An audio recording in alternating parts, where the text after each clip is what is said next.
Olá e bem-vindos! Hoje a gente vai mergulhar a fundo no mercado de fundos de investimento imobiliário, os FIIs. E o foco é o que parece ser um momento de virada. As expectativas para 2026, depois de um período longo de juros altos, parece que o cenário está mudando. E a grande pergunta é: o que vem por aí? A nossa conversa hoje se baseia no material excelente do Suno Notícias. Eles juntaram a visão de 9 das principais gestoras do país. São nomes de peso, tipo RBR Asset, Azequest, TRX Investimentos, TG Core. E a nossa missão aqui é, sabe, ir além do resumo. É entender o que está por trás desse otimismo, onde tem discordância e, claro, onde podem estar as melhores oportunidades. Ok, vamos analisar isso? E esse ponto das discordâncias é fundamental, né? Porque, assim, à primeira vista, o artigo mostra um otimismo geral. Mas quando a gente olha mais de perto, a história é bem mais complexa. É como um coro, sabe? Todo mundo está cantando a mesma melodia, mas em tons muito diferentes. Alguns com muita confiança, outros com uma dose de cautela. E entender esses tons é que vai dar a dimensão real do que esperar para 2026. Boa analogia. Então vamos começar com essa melodia principal, a que todo mundo parece concordar. A expectativa geral para 2026 é positiva. E o grande maestro disso tudo é a queda da taxa Selic. A Suno Research até chama a queda dos juros de fio condutor da tese. Para quem nos ouve e talvez não lide com isso todo dia, por que a Selic tem esse poder todo sobre os FIIs? É uma relação quase mecânica. Tudo se baseia no custo de oportunidade. Imagina assim, o dinheiro tem que escolher onde morar, certo? Quando a Selic está lá em cima, a renda fixa, um tesouro Selic, por exemplo, que é super seguro, ele vira uma mansão, confortável, sem risco, paga bem, a pessoa dorme tranquila. Agora, quando a Selic começa a cair, essa mansão vira tipo um apartamento menor, menos atraente. E aí o dinheiro começa a procurar outros lugares, com um retorno melhor para compensar um pouquinho mais de risco. É aí que os FIIs entram. Exatamente. Os dividendos que eles pagam, que ainda por cima são isentos de imposto de renda, começam a brilhar muito mais, entende? A comparação fica ótima. Faz todo sentido. Então é uma migração natural de capital, o dinheiro sai do porto seguro da renda fixa e vai para ativos como os FIIs, e essa demanda a mais empurra o preço das cotas para cima. Essa é a tese que une as gestoras. Em essência, sim, é o ponto de partida de quase todo mundo. A RBO Asset, por exemplo, fala numa combinação que eles veem como perfeita: juros caindo, os próprios imóveis de qualidade indo bem e os preços das cotas, os valuations, ainda com desconto. A Azequest também projeta um ano bom, tanto para os fundos de papel de crédito quanto para os de tijolo, que são os imóveis físicos. E a TRX Investimentos vai até um pouco além. Eles dizem que esse ambiente não só valoriza o que já existe, mas também abre a porta para o futuro. Facilita novas emissões de cotas, o que permite aos fundos comprarem mais ativos, crescerem. Certo. O cenário parece bem armado. Juros em queda, dividendos atrativos, parece a receita do sucesso. Mas, como você disse no início, nem todo mundo está tão confiante assim. Se a maioria vê a queda da Selic como a chave mágica, quem está dizendo, opa, não tão rápido? E o que eles estão vendo que os outros talvez estejam minimizando? E é aqui que a conversa fica muito interessante. A principal voz de cautela, pelo que a gente leu, vem da TG Core. Eles usam uma frase que eu achei muito precisa: a recuperação será menos linear e mais segmentada. O que eles estão dizendo nas entrelinhas é que, olha, a queda da Selic é necessária, mas não é suficiente. Ela cria oportunidade, mas não garante o resultado. A maré sobe, sim, mas um barco com furo no casco não vai sair do lugar, né?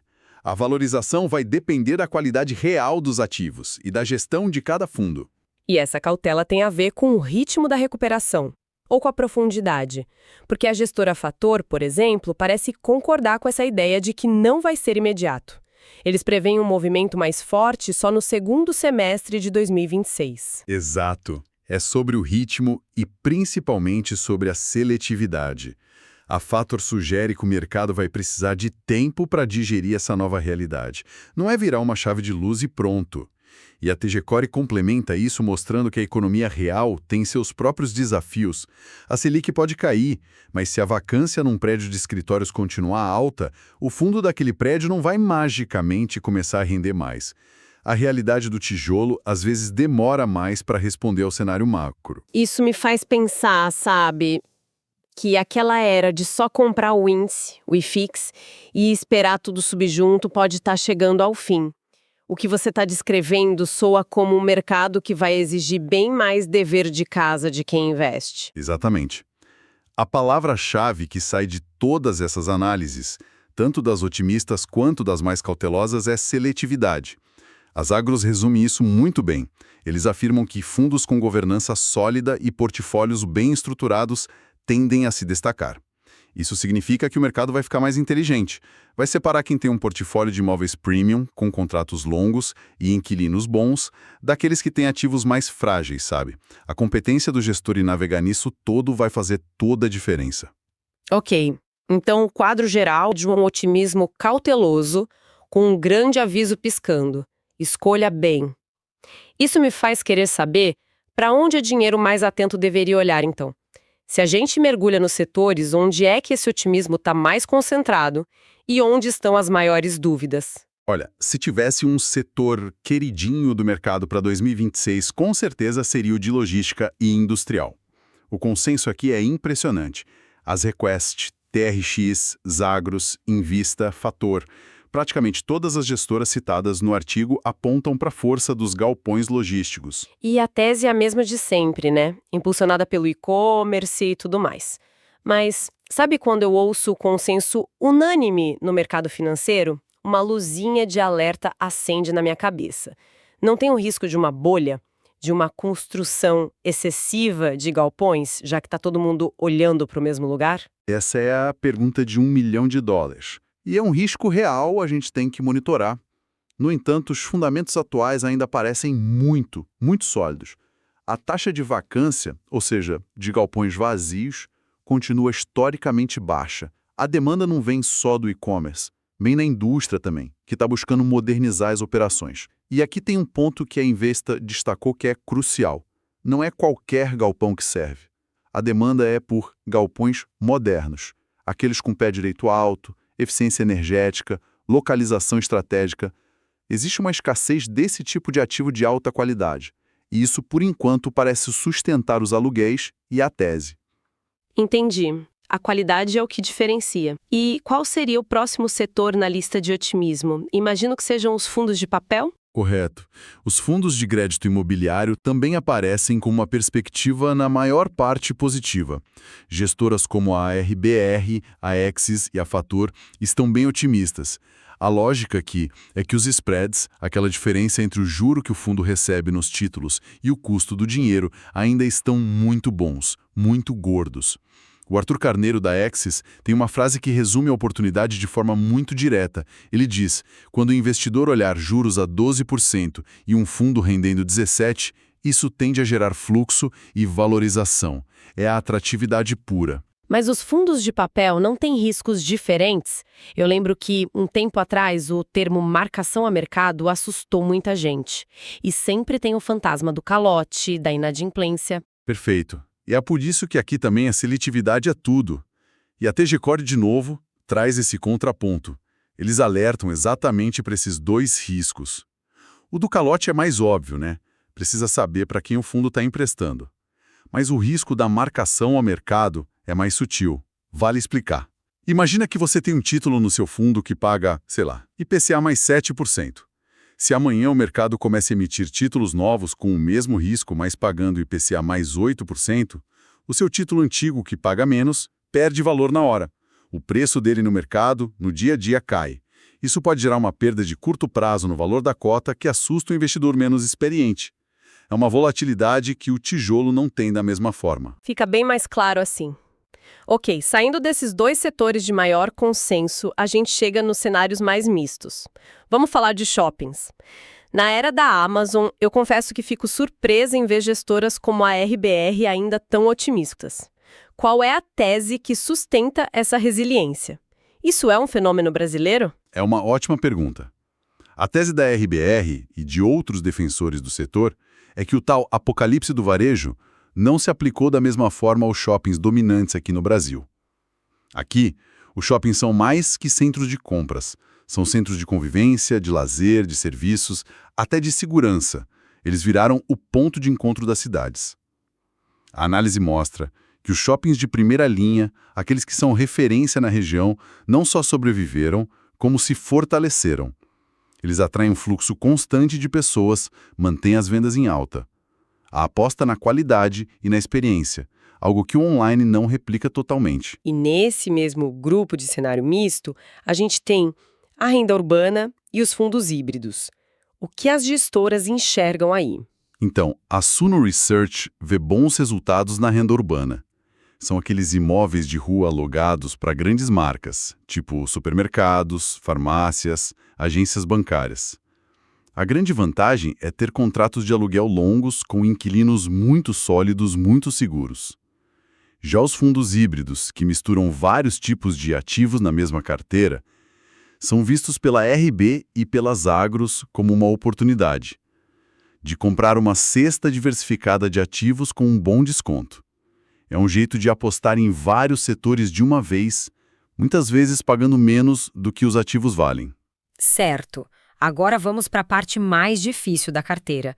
Os setores que, segundo as gestoras, devem ter uma recuperação mais lenta. Quais são os pacientes que exigem mais cuidado? Os dois principais aqui são os escritórios e o varejo tradicional. O setor de lajes corporativos, os escritórios, ainda sofre muito com o efeito da pandemia. A TG Core destaca que a vacância ainda é alta em muitas regiões. E os proprietários precisam dar descontos e incentivos para conseguir alugar os espaços. O modelo de trabalho híbrido, ou até remoto, parece que deixou uma marca permanente na demanda por metro quadrado de escritório. Então, investir em FIIs de escritórios hoje é basicamente uma aposta de que o trabalho presencial vai voltar com mais força do que o esperado. Exatamente. A Suno Research classifica como um investimento com potencial, sim, mas para perfis de maior risco. É uma aposta contrária ao consenso de agora.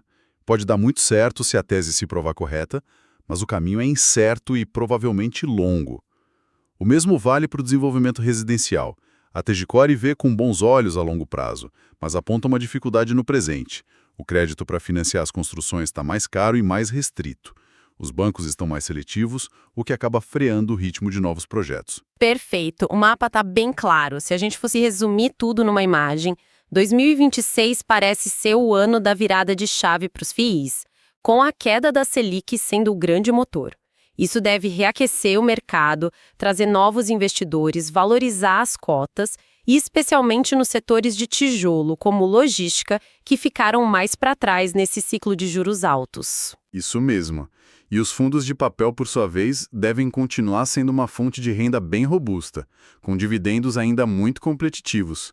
Mas eu não me canso de repetir, o ponto central que conecta todas essas análises é que o sucesso não vai ser para todo mundo.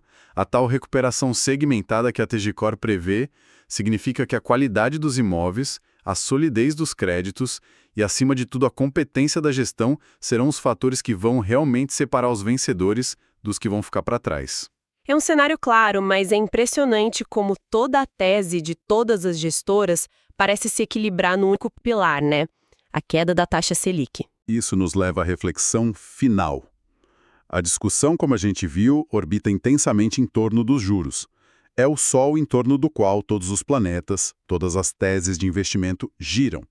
Mas vale a pena se perguntar: o que aconteceria com todo esse otimismo se a queda da Selic for mais lenta do que o mercado espera? Ou, indo além, e se um fator totalmente inesperado, uma grande mudança regulatória no setor ou um choque na economia real roubasse o protagonismo? A questão que fica para quem acompanha o mercado é: essa forte dependência de um único fator macroeconômico representa a maior oportunidade ou, na verdade, o maior risco para os FIIs hoje? E se ainda não está inscrito no canal, inscreva-se já, deixe o like e veja o vídeo recomendado no card acima.